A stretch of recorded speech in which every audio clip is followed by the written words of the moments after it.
For roughly 3 months, it was poured into the Gulf, chemical dispersant that BP and Coast Guard officials call an effective tool in fighting the oil spill.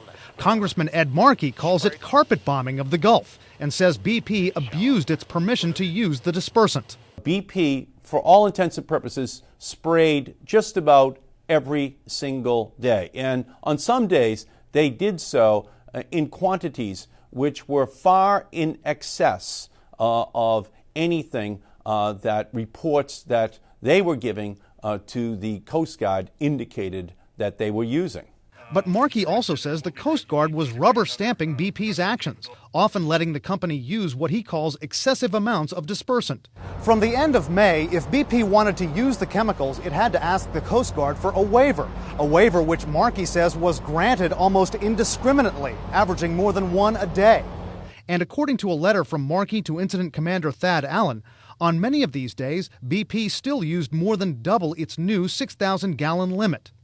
Asked by CNN about Markey's charges, Allen said he always consulted with the EPA on giving BP permission to use dispersants, but his frustration was clear. Folks are managing these conditions on scene tactically and have to make decisions without complete information, sometimes under conditions of uncertainty, because we have never used dispersants at this level before.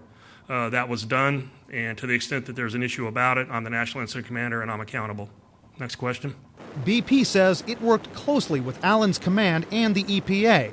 The company says it didn't hide anything, and dispersants prevented a bigger disaster. These are all trade-offs, and one of the things we didn't want to see happen is you all reach the shoreline, and dispersants were effective in that. But what about damage below the surface? The EPA now says the dispersants mixed with oil were no more toxic than the oil itself, and says there's no indication of wildlife sickened or killed by dispersants.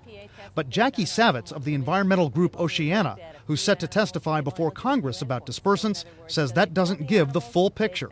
Do you think it is being incorporated into the food chain? Do you think it's getting to the larvae and other things like that? Well, we're starting to see signs that it is getting into things like crab larvae, and that's really important because those are important food for other fish, but they're also the stage that has to happen before we get crab adults. An EPA official we contacted disputes that, saying the agency has no evidence so far that any traces of the dispersant have crept into the food chain. Brian Todd, CNN, Washington.